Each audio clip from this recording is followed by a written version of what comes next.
Hi, this is Bill+Sweetenham, coming to you with Swimming in the 21st Century series, tape number 2, Backstroke. Backstroke is considered by most coaches to be the basis of many of our competitive strokes. It offers a breathing on need situation. It enforces the athlete to have great shoulder mobility and very good hip stability. What you are witnessing here is senior elite athletes travelling through the water at approximately 1.6 to 1.7 metres per arm stroke. In order to develop this type of efficiency, young athletes must be taught and encouraged through a series of progressions that will help them develop these skills. A stroke progression is a series of drills linked together, taking the athlete from a basic body position in the water, then body position with kick, then body position with kick, and the application of limb force through arm strokes, done in isolation, but increased slowly over a series of 2 or 3 skills, so the athlete develops a full stroke and then works on achieving distance per stroke at race speed and under stressful conditions. The young athlete must be taken carefully and slowly through these progressions. They may learn only 1 or 2 drills initially, and quality control must be ensured by careful and constant supervision by the coach, and by good listening, and by trying really hard from the athlete's point of view. For instance, dolphin kicking off the wall, either in starting or turning, is something that will be taught and practiced very slowly initially, until the athlete at senior level develops speed at 15 metres underwater off both the start and the turn. Backstroke swimmers need to practice in a lane where they are not causing havoc by bumping into other people. It's not causing the athlete stress by bumping into the wall. They must have good lane lines, and they must have backstroke flags set up at the required distance from the end of the pool. They shouldn't be forced to swim in lanes with other people practicing freestyle or other strokes. The best way to develop good backstroke skills is to practice backstroke, and to practice it well. Young athletes will initially find difficulty with body position. They may have bent arms on the recovery. They may have wide or overreaching entries. They must be taught that you breathe in as one arm passes the face and out as the other arm passes the face, that the kicking is continuous. All of these skills can eventually lead to ultimate success at Commonwealth Games or Olympic Games level. In all strokes, but especially backstroke, hip stability and trunk rotation, as you see in this golf swing, are paramount in the athlete being able to achieve their optimum results. You see here a nice steady head position, the athlete driving through the hips and maintaining good trunk rotation. Throwing a javelin or throwing a baseball offers exactly the same type of situation that the swimmer is going to experience with having to maintain trunk stability but have trunk rotation as well.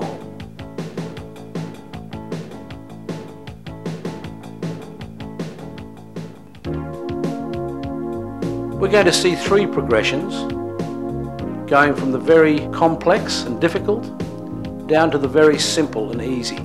The first one, number 1, is a very simple series of drills linked together in order to teach the young athlete, the learner in backstroke, how to go from a straight arm underwater pull to a nice bent arm underwater pull.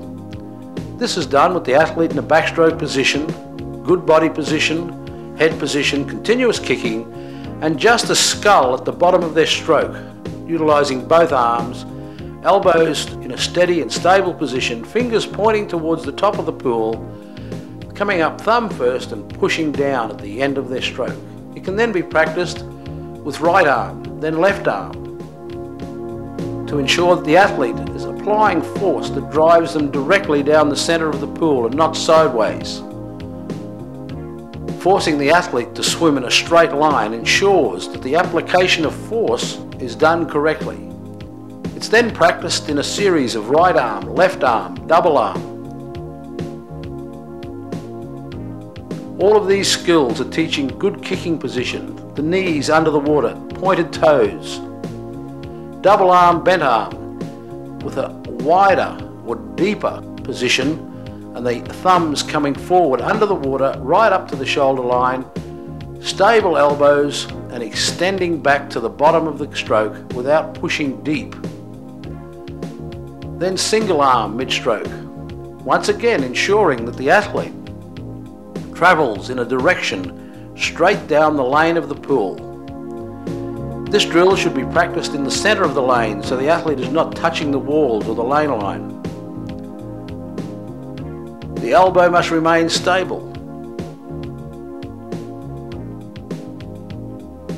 Here we have a combination of double arm, single arm. So the athlete practices the right arm, then the left arm, maybe in a combination of 2 or 3, and then double arms. Not concentrating so much as pushing deep in the stroke, but concentrating on a low elbow and a high hand position without letting the elbow come back first. The next part of the drill ensures that the athlete, one, finishes the stroke deep, as you can see there, especially on the left arm, and at the same time pushes that hip high and that shoulder high out of the water, ensuring that you have good and continuous trunk rotation. This then develops into normal backstroke. Drills must be over-taught so that the athlete, once completing their full stroke, will have a slightly less than perfect technique that's been taught in the drill. Once the athlete has mastered the simple drills, you can finish the progression with a minimum maximum progression. This is teaching the athlete minimum strokes and maximum effort. Then of course you add streamlining off the walls in the starts with the dolphin kick, holding the upper body stable and working the lower body with fast dolphin kicking. Drill progression number 2 continues to focus on trunk rotation. This is called hip, shoulder, chin rotation. Once again, this progression is going to start with simple kicking on your back, but introducing the athlete to being able to control their body position in the water, and of course maximizing their reduction of resistance by trunk rotation and rotating on the side without the use of the arms or the application of limb force to facilitate that trunk rotation. This is done by the athlete having great control in the water using their legs and their lower abdominals and their lower back. It can be extended then to an arms folded position. It can then be extended to a super flexible position with the athlete pushing their hands down their back, forcing the elbows deep in the water and the hips high. Of course, as you see the athlete rotate to the side, you can see the deep elbow position that's there. This, of course, is going to be advantageous later when you wish to teach that deep catch position, the all-important deep catch position. Here the trunk rotation is practiced with a nice steady head position, continuous kicking, hands by the side. It then progresses to a third recovery, but continuous. There is no hesitation. The athlete does not stop kicking facing the roof of the pool. They practice kicking to the right and then to the left. Then it's extended to a full stroke hip catch-up. You can see the athlete getting great acceleration through the water through the application of force of each arm stroke and resting by the side, allowing the other arm to catch up. This is ideal in teaching good trunk rotation. The drill is then extended to 2/3 or 3/4 catch-up without any hesitation whatsoever on the entry of the arm into the water. It's thumb first or back of the hand first recovery, accelerating from the top of the stroke into the water, no hesitation and a deep catch, whilst maintaining good trunk rotation. It then extends into normal backstroke, trying to maintain continuous kick, immediate catch on entry, accelerating from the top of the stroke into the water, breathing in on one arm and out on the other. Then at the stage of the athlete's development, they can add speed to this drill by completing the drill with the same minimum maximum value that we've seen in the past. That is, minimum strokes, maximum effort, and adding both values together. It's important that good quality control be applied to these progressions, constant supervision by the coach, and great awareness of the athlete of doing things 100% right. Drill progression number 3 is a very detailed and very complex series of progressions, but once again it starts from a side lateral kick. It starts from a nice body position in the water with one arm extended and one arm by the side. There must be a straight line from the leading wrist through the arm, through both shoulders and down the following arm. Once again we have good trunk position and good body position with the shoulder high out of the water, the face out of the water, and the hip on the edge of the water. The swimmer can then scull with the leading arm, keeping a nice high wrist position and getting a feel of that front part of the stroke, which is going to allow a deep catch. It can then be done with pressure point scull. And this, of course, is facilitating that high elbow, but deep elbow and deep catch. It's then practiced with a naked paddle. Of course, this naked paddle scull makes sure that the athlete presses and feels the water whilst maintaining this ideal body position. If you look at this athlete underwater, you can see the range of mobility in the back muscles. That's ever important. The high body position, the continuous kick on the side, and the athlete getting a feel of the water. A high wrist must be maintained. This is a pressure point scull, but one that I really don't like. This is done to show you the amount of movement in that elbow position. While it's teaching a deep catch, it's allowing the elbow too much movement. It's important that the elbow be anchored during these drills. Here you see side lateral scull and catch. And you can see the athlete getting good forward movement through the water by the application of force in this initial scull and catch position. This is catch, catch and stroke every 12 kicks. Every 12 kicks the athlete will catch, then catch again, and then stroke, allowing good trunk rotation with a great accelerated stroke. Remember, drills are about fewer strokes with more concentration and effort in each stroke. Now we drop the amount of kicks from 12 down to 8. This, of course, is going to allow more strokes, but more strokes done perfectly well and correctly. It is no good progressing from one step to the other if the first step or the previous step is not mastered and carried on. Here we have the athlete going 9 strokes, 9 kicks, 7 strokes, 7 kicks. Once again, increasing the number of strokes compared to the ratio of the kick. One cycle of 10, 10, 8, 8, 7, 7, 5, 5 and 3, 3 twice through should equal 50 metres for the younger swimmers. Remember, we're trying to teach distance per stroke and efficiency. Remember, it's the athlete who has to learn to travel 1.6 to 1.7 metres per arm stroke. But once again, we're going to reduce the kick in this drill to just 6 kicks. So we've moved down from 12, 8 and now to 6, allowing more arm strokes. This is backstroke in slow motion, with the athlete trying to recall all of the skills they've learnt in each of the previous drills and steps. Slow motion is about swimming as slowly as possible but as perfectly as possible. This is windmill drill, with the athlete working maximum trunk rotation, high turnover of arms, and working to a race stroke rate. This is vertical arm, 3 right, 3 left, 6 double arm. Twice through should allow the athlete to cover 50 metres. Here you see the athlete stroking continuously with the right arm and then continuously with the left arm, with one arm vertical. It's important that they reach high on each stroke and touch the opposite arm. This is arms by the side, but continuous arms. Once again, a full stroke, ensuring that the application of force is driving the swimmer backwards. They're getting a deep catch, the bent arm, pull underwater, and continuous kick. Once again, for the experienced swimmer, the drill can be completed with the minimum maximum progression, either using -3, -5, or both. Good streamlining and the athlete concentrating under pressure of doing all the little things absolutely correctly. There is no compromise when it comes to great technique. This is a progression of 6 slow freestyle strokes leading into 6 fast backstroke strokes. In the slow strokes, the swimmer has to mentally rehearse how they're going to swim in their backstroke.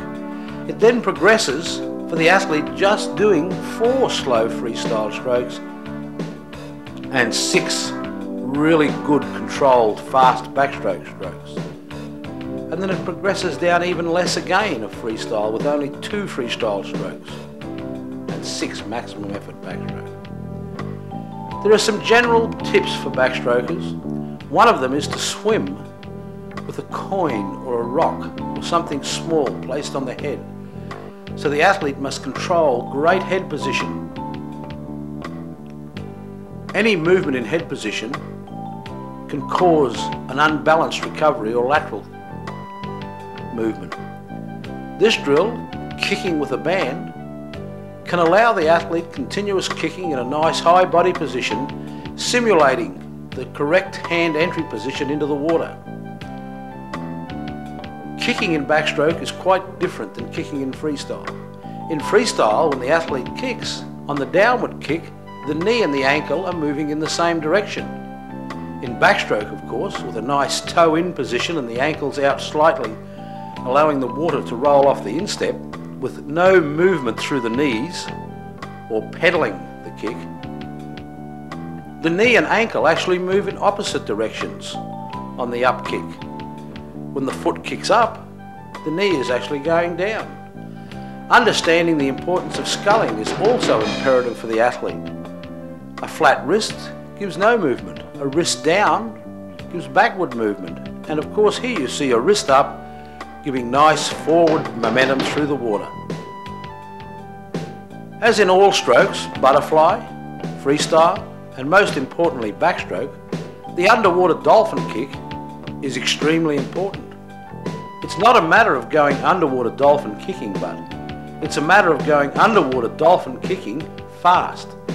Here you see an athlete sculling, but their kick and their hip movement is too great. Because that kick is so deep, it causes too much resistance, as against this smaller kick on the side, which is much more effective. Some people will have different attributes, and they must experiment to see whether kicking on the side, kicking on their front or on their back is more efficient than the other way. Some people may get speed out of sculling, others may not. Streamlining parallel to the surface and not the bottom is very important. Here you see an ideal position with the athlete kicking fast from the hips down and no upper body movement, and that may be practiced by kicking along the bottom of the pool. Here you see 2 swimmers racing, one forward and one backwards. You can compare all 3 different ways of kicking underwater to find out which way suits you best. However, I believe that backstroke as a recovery tool for all swimmers is important, allowing a straight arm recovery, teaching good shoulder mobility, as you can see there, a great deep catch position which aids freestyle, breaststroke and butterfly, breathing on need. A great way to see backstrokers is to check whether they're at the top of their recovery, their armpit side right down to their knees out of the water. That is, they've achieved maximum trunk rotation, maximum flotation and good shoulder mobilization. Remember, you're trying to take the athlete through a full range of skills when teaching progressions, from the very earliest of beginners who relate to moving their arms fast and doing very basic skills, to the senior athlete progressing right to the highest level of competitive swimmer using the most complex and difficult skills.